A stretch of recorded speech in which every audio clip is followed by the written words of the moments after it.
You are listening to Reach MD XM 160, the channel for medical professionals. In 1992, after the verdict of the Rodney King trial, there were 6 days of rioting in South Los Angeles.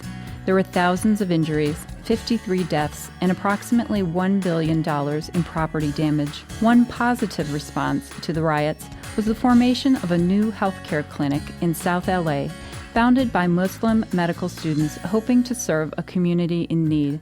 The clinic continues to serve to this day. Welcome to the Clinicians Roundtable. I'm Dr. Cathleen Margolin, and with us today is Dr. Yasser Aman, President and CEO of the University Muslim Medical Association Clinic, based in Los Angeles. Welcome, Dr. Aman. Hello. Dr. Aman, tell us about those students who were so inspired to help the LA community after that devastation of the riots in 1992 that they formed the clinic. Well, I think it was a neighborhood or community-wide shock of just seeing our own neighborhoods literally under flames. And I think it was an interesting kind of transition from this perspective of these medical students that really felt that, wow, they're about to embark and go off into a career in medicine. And they realized that, well, what better opportunity is to just basically to help people now and not necessarily wait till they graduate. So the other kind of area where the students really reflected was that this is not necessarily just a humanitarian reaction or support to their neighbors. It was an expression of their own faith, being all of them Muslim Americans, born and raised here. They wanted to help out. They basically wanted to help out a community that did not necessarily have a religious or ethnic connection with them, but they had a human connection. And I think that speaks a lot to how many efforts can really get off the ground if people work on common issues. Right. How did their faith, their Muslim faith, help guide the formation of the clinic? One of the key pillars of Islam is this concept of zakat, which is actually giving back to the community, which is a shared value in all faiths of upholding social justice in taking care of the needy and the poor. And it was through that they felt that the Muslim community had to go beyond just donating and giving back in episodic ways, but it was the evolution of the community to actually start building institutions to do just that. And I think what was kind of the new angle in the Muslim American history, in their recent history here, is that this was one of the first Muslim clinics to help the people predominantly not from the Muslim faith. And so that was a critical affirmation of just the values of helping people regardless of faith and creed and where they come from. Mm-hmm. Creating a community clinic is not an easy endeavor. And these were students. How did they go about creating funding and actually just physically building this clinic? Well, a lot of times there would be many pizza nights at people's living rooms trying to figure out how do you pass the exam and then at the same time try to deal with the city of Los Angeles and building permits and things like that. It was definitely a challenge. In fact, some of them actually had to postpone their own graduation from medical school to ensure that this clinic got off the ground. Its core roots came out of the UCLA student group, and so a lot of what they had was volunteer support, but it was predominantly the 7 students that really got on the phone at whatever available time to talk to leaders, community leaders, and actually pharmaceutical companies and medical supply companies to try to get donations of equipment and so forth. And so it was a mixture between obviously commitment, tenacity, and just a lot of coffee to stay awake.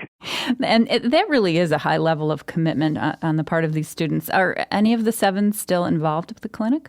Oh, yes. A lot of them are sitting on either the advisory board or some of them are still board members. And some have just, maybe a few just kind of moved a little bit away. But a lot of them are still very involved and are really helping the next class of board members and so forth to really understand what the true meaning of what they intended to, when they started this clinic. Mm-hmm. They named the clinic the University Muslim Medical Association, but the acronym UMMA has meaning in Arabic. Yes, UMMA means community in Arabic, and actually the root word of UMMA is which is mother, and that was really just the relationship that loving relationship between the mother and the child, with compassion that this clinic really wants to aspire to with respect to our community.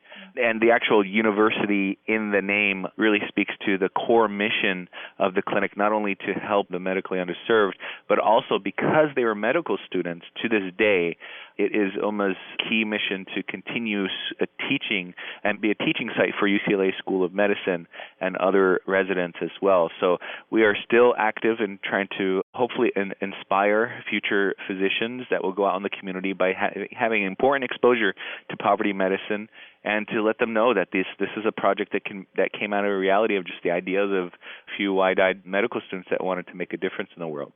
So residents will spend some time there, or is it perhaps a practicum site for some? Right. Specifically for medical students, they really wanted to target medical students because they felt that as medical students when they started, felt that is such a key part in a physician's beginning of their career of deciding where they wanted to go. And if anything, if they had this type of exposure, it would be important. And it's interesting, going 12 years later since the founding of the clinic, we now have some students or ex-volunteer students that came during their rotations, and now they're coming to volunteer, or they call back and they say, hey, I'm out in Virginia, and because of my exposure to UMMA Clinic, I'm volunteering at a local community health center. And so, it's things like that just really make us feel that this important piece of the medical education serves as a kind of a broader impact way beyond our 3-mile radius that we serve here. Yes.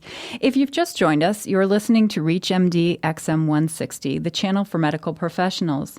I'm Dr. Cathleen Margolin, and with us today is Dr. Yasser Aman, who is the president and CEO of the University Muslim Medical Association, based in Los Angeles. Walk us through the clinic. What is the facility like, and what services do they offer? Well, UMMA is a federally qualified health center, and what that basically translates is that we are a comprehensive medical home for a community from pediatrics all the way to adult medicine. And so we're primarily a family medicine model, but we provide preventive medicine as well. What you can access is, for example, women's health. We have cancer screenings, immunizations, health education. It's really a center where we try to do as much as we can in-house for our patients. The majority of our patients are adult uninsured, and often when they do need specialty care, they come through us, and we try to connect them through a broader spectrum of care through the safety net here. But at UMMA, we do have a dispensary. We provide medications and labs as any other outpatient clinic or outpatient facility. And we also provide ancillary type of services. For example, once a year, we provide, the Muslim CPAs of the Southern California come together and do a free tax clinic. We have a Reach Out and Read program to help inspire or initiate the discussion of literacy early on among children. So UMMA we like to define, and we try to aspire as a medical home where it's a regular source of care for a lot of our patients. And if we can't provide it, then we just try to connect them to that particular specialty. Can you share a story to illustrate why this clinic has become so important to the community? One story that always comes to mind is, it's a very simple one. One morning, 10 years ago when I first started working here, there was a mother that came with her choking child, blue in the face and so forth, and she came running to the clinic, and she ran 4 blocks early in the morning, and she knocked on a door, and we tried to take care of her. We sent the baby and mom to the hospital, but afterwards, she basically, after we did a follow-up visit, she basically said that when this happened, I had nowhere else to go. The UMMA clinic was their only source, and it was that experience. While it's very simple, it's an honor, but also a trust from the UMMA Clinic's perspective, or any community health center, that what we're providing is not just episodic care, but it's more of a relationship, ties with the community. That if the most important people and relationships are valued, they bring those folks to the clinic and help us, so we can help them. And so it's that bond that really is something that is really special here at UMMA. Mm-hmm. And that really illustrates how the clinic has become a trusting entity for that community. How would you say that serving in the South LA area has had an impact on the Muslim personnel who are working in the clinic? Well, it's interesting. I think most of the folks that do work here, actually, we make a conscious effort of hiring from the local community, but we do have a mix of Muslim and non-Muslim employees. I think it's been a great dialogue, and actually a great experience from even just the Muslim American community in general, because we're pretty much a pioneering organization in the Muslim community, we often go into the community and actually teach them about how important it is and how rewarding it is to just go out and help others and help our neighbors and so forth. And it's actually been a transforming experience, and often we're very grateful that, UMMA is recognized nationally in the country and often perceived as a poster child of social services in the Muslim American community. And so often faith communities try and strive to have a lot of dialogues and try to work with each other. And I often say that, if you really want to see interfaith in action and just faith in action of just people working together, UMMA is the place to be, because when the founders started this clinic, they couldn't have done it without, for example, their Jewish program manager or their committed resident director that was Catholic. And so they stood on the shoulders of people who understood and connected on the human level and used faith as a connecting bond and did not use it as a divisive or something to separate one another. It sounds overwhelmingly positive. After 9/11, some Muslims in the U.S. were targets of hostility or misunderstanding. What was the experience for those at the clinic? It was actually the opposite. I mean, we had a lot of calls from both civic leaders, community leaders, interfaith leaders right afterwards and said, if you need anything, let us know. And I think that spoke to, because UMMA started, before 9/11, the importance of creating organic relationships is key to build that trust. And so right after that, it was a supportive environment, and we were always asked, and, even the local city council person asked for additional police patrols and so forth. So it was very welcoming, and it was actually that after that point that UMMA Clinic really wanted to step up in terms of just really providing a human face to Islam, because it was really, in many ways, the Muslim Americans felt that their religion was being hijacked.